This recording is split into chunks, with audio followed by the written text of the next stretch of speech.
ప్రభాస్ గారి 'రాజా సాబ్' టీజర్ అయితే రిలీజ్ అవ్వడం జరిగింది సార్. సో, చాలా ఎక్స్‌పెక్టేషన్స్ అయితే ఈ సినిమా పైనున్నాయి. అంటే ఫస్ట్ టైమ్ ప్రభాస్ గారు అటు హర్రర్ జోనర్‌లో ట్రై చేస్తున్నారు. మరి టీజర్ మీకెలా అనిపించింది? మీ రివ్యూ ఏంటి? మరి మారుతి గారి మార్క్ కనిపించిందా సార్? యాహ్! 'రాజాసాబ్' నిజానికి ఎప్పుడో రిలీజ్ గూడా కావాల్సింది. చాలా కాలం లేట్ అవుతా వచ్చింది. ఈరోజు టీజర్‌ని రిలీజ్ చేశారు. దాదాపు ఆంధ్ర రాష్ట్రాల్లో అనేక థియేటర్లలో థియేటర్ టీజర్ రిలీజ్ ఫంక్షన్ గూడా చేశారు. ఈ సందర్భంగా మచిలీపట్నం ఆహ్, దగ్గర మచిలీపట్నంలో సిరికిరి థియేటర్ దగ్గర ఆహ్, మారుతి కటౌట్ పెద్దది పెడితే దానికి మారుతి ట్వీట్ కూడా చేశాడు. ఇదే థియేటర్ దగ్గర మా నాన్న బండిలో అరటిపండ్లు అమ్మేవాడు. నేను బ్యానర్లు రాసేవాడిని.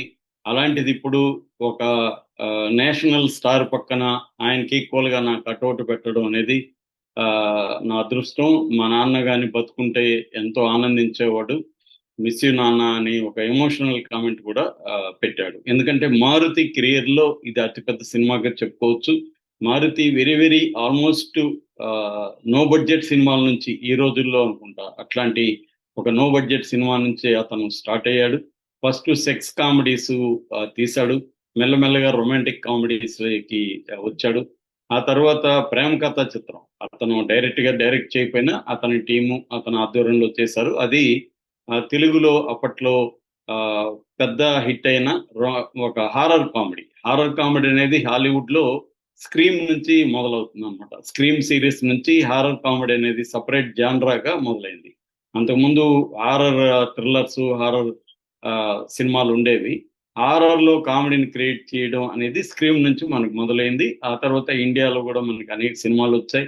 హిందీలో 'శ్రీ' సీరీస్ గావచ్చు, 'రాజ్' సీరీస్ గావచ్చు, 'రాగిణి ఎంఎంఎస్' కావచ్చు, ఇలాగ బాలీవుడ్, తమిళ్ అన్ని భాషల్లో గూడా హారర్ కామెడీ అనేది ఇండియాలో గూడా ఫుల్‌గా వచ్చింది. ఇది ఒక రకంగా ఏందంటే మినిమమ్ గ్యారంటీ ఉంటది. హారరు ప్లస్ అంటే భయము, కామెడీ ఈ 2 మిక్స్ చేయడం అనేది ఒక ఇదిగా ఉంటది. ఇప్పుడు అలాంటి ఒక జాన్రాలో ప్రభాస్ ఫస్ట్ చేయడం, ప్రభాస్ లాంటి ఒక నేషనల్ లెవెల్ హీరోతో దాదాపు ప్రభాస్‌కి ఆహ్, ఆహ్, one of the top remuneration తీసుకునే వాళ్ళలో ఒక 5 మంది ఉంటే 5 మందిలో 1, 2లో ప్రభాస్ ఉన్నాడు.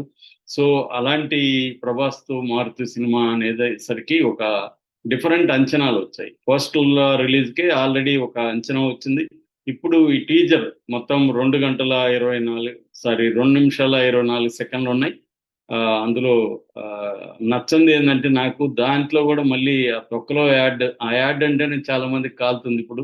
ఆ యాడ్‌తో ఎందుకు ఆ కర్మ పట్టింది వీళ్ళకి? ఇంత బడ్జెట్ పెట్టే వాళ్ళకి యాడ్ నుంచి వచ్చే డబ్బులు ఎందుకు? ఈ కక్కుర్తి ఏందిరా అనిపిస్తా ఉంది. అదైతే కింద కామెంట్‌లు గూడా చూడొచ్చు మనం. 'ప్రభాస్' సినిమాకి కూడా పనికిమాలిన యాడ్ కావాలనా? అనేదైతే మనకి అందరికి కోపమొస్తుంది. నాకు గూడా అదే కాలింది. మళ్ళీ దీనికి గూడా ఇది కావాలని. ఎందుకంటే ఈ ట్రైలర్‌లో ఆ యాడొచ్చి, ఆ యాడ్‌ని వచ్చే డబ్బులు 'ప్రభాస్' సినిమాకి అవసరం లేదు. సో, దాని మీద అయితే విమర్శలొచ్చాయి బిగినింగ్. ఇక ఆహ్, ఈ ట్రైలర్ టీజర్ ఎలా ఉందంటే, ఒక సీరియస్ డైలాగ్‌తో మొదలవుతుంది. ఈ ఇల్లు నా దేహం, ఈ సంపద నా ప్రాణం, నా తదనంతరం గూడా దీన్ని నేను మాత్రం అనుభవిస్తాను. అనేది ఒక రకంగా సినిమా జిస్ట్‌ని ఈ డైలాగ్ చెప్పిందనమాట. అంటే చనిపోయిన తర్వాత కూడా ఆత్మ ఆ ఇల్లుని వదలడానికి, ఆ సంపదన వదలడానికి ఇష్టపడట్లేదు అనేది ఇక్కడ తెలిసిపోతుంది. అంటే ఆ ఇల్లుని, ఆ ఇంట్లో ఎవరొచ్చినా ఎవరిని తను ఉండనివ్వదు. ఎందుకంటే ఆత్మకి అనుభవించాలన్న కోరికుంది చనిపోయినా కూడా. అంటే ఆస్తి పిచ్చి ఏ రేంజ్‌లో ఉందనే దానికి కూడా ఇదొక మనం అంటే మామూలుగా బతికున్నప్పుడు ఆస్తి పిచ్చి చూస్తాం గానీ, చనిపోయినాక కూడా ఈ ఆస్తి నేనే అనుభవించాలనుకోవడం కొత్తగా అనిపిస్తది. అక్కడ స్టార్ట్ అయింది. ఆ తర్వాత 'ప్రభాస్‌ని' మామూలుగా ఇప్పుడు ఈ మధ్య కాలంలో 'సలార్' గాని, 'కల్కి' వీటిలంతా very very serious character serious action మూవీస్‌లో ఉన్నాడు 'ప్రభాస్.' అలాంటిది మళ్ళీ వింటేజ్ 'ప్రభాస్.' ఒకప్పుడు మన 'ఏక్ నిరంజనం' అలాంటి ఆహ్, తర్వాత 'మిర్చి' ఇవన్నీ వింటేజ్ 'ప్రభాస్.' అంటే కొద్దిగా కామెడీ, రొమాన్సు, ఒక సరదాగా ఫైట్‌లలో గూడా ఒక కామెడీ ఇలాంటి ఒక నేచర్‌తో ఉన్న 'ప్రభాస్' మనకు కనపడతాడు. సీరియస్ 'ప్రభాస్' కంటే గూడా అది మళ్ళీ మారుతి తీసుకొచ్చాడు. 'ప్రభాస్' ఇంట్రడక్షనే బండి కొంచెం మెల్లగా, అంటే ఆల్రెడీ ఈ డైలాగ్ పడగానే టకటక అని హారర్ విజువల్స్ ఆ ఇంట్లో అవి పగలడం ఆ స్పీడ్ చూసి ప్రభాస్ బండి కొంచెం మెల్లగా అని స్టార్ట్ చేశాడు. ఆ ఇంట్రడక్షనే ప్రభాస్ క్యారెక్టర్ దీంట్లో ఎలా ఉండబోతుంది అనేది మనకి చెప్పారు. అంటే చాలా క్లవర్ గాను, చాలా ప్లాన్డ్ గాను ఈ టీజర్ ని కట్ చేసినట్టుగా మనకు అర్థమవుతుంది. ఆ తర్వాత డైలాగ్ కూడా అసలే మన లైఫ్ అంతంత మాత్రం, అంటే ప్రభాస్ ఒక ఆర్డినరీ మ్యాన్ గా దీంట్లో ప్రొజెక్ట్ చేశారు అనేది కూడా మనకి అర్థమవుతుంది. మామూలుగా మనకి చంద్రముఖి ఇలాంటి దాంట్లో కూడా అంతే కదా, క్యారెక్టర్లు వెరీ కామన్ గా ఉంటాయి. అలాంటి దాన్ని ఒక ప్యాలెస్ లో అలాంటి కామన్ పీపుల్ కి ఎలాంటి ప్రాబ్లమ్స్ వచ్చాయనేది బేసిక్ హారర్ కామెడీలో థీమ్ అనమాట. ఈవెన్ ప్రేమ కథ చిత్రంలో కూడా అంతే. తను సప్తగిరి వెళ్ళి ఆ టీము అక్కడికి ఏదో ప్లాన్ లో వెళ్ళి అక్కడ పోయి ఇరుక్కొని ఆ దెయ్యంతో ఎలాంటి బాధలు పడ్డారనేది మనకి ఇప్పటికి కూడా సప్తగిరి అంటే ఆ సినిమానే గుర్తొస్తుంది. అనేక సినిమాలు చేసినా కూడా మనకి అదే అక్క అని భయపడే క్యారెక్టరే గుర్తొస్తుంది. సో ఆ లక్షణాలు కొన్ని కనబడతాయి నాకైతే. మళ్ళీ ఆ ప్రేమ కథ చిత్రం లక్షణాలు కనబడ్డాయి. అంటే ఇది ఏంటంటే రొమాంటిక్ హారర్ మాత్రమే కాదు. వాళ్ళైతే ఏమని ప్రకటించారనంటే హారర్ ఫాంటసీ అని ప్రకటించారు. అయితే ఇక్కడ నాకు అర్థమైంది ఏమంటే ఇది రొమాంటిక్ హారర్ కామెడీగా నాకు అనిపించింది. ఫాంటసీ ఎలాగో ఉంటది, హారర్ అంటేనే ఫాంటసీ ఉంటది.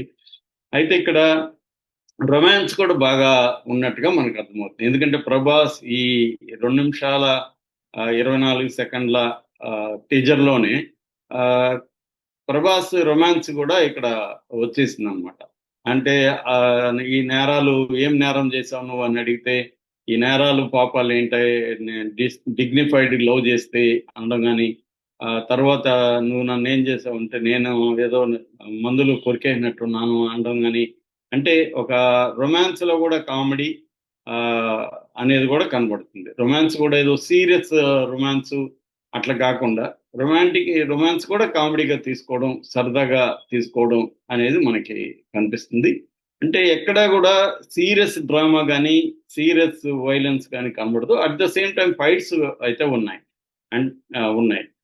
అంటే ఒక వింటేజ్ ప్రభాస్ది తీసుకొని దానికి కొత్తగా కొన్ని హారర్ ఎలిమెంట్స్, రొమాన్స్ ఎలిమెంట్స్, మంచి ఫైట్స్, అంటే ప్రభాస్ నుంచి అవన్నీ ఎక్స్పెక్ట్ చేస్తారు కాబట్టి, అంటే ఇవాల్టి ప్రభాస్ ఇమేజ్ని తీసుకున్నాడు.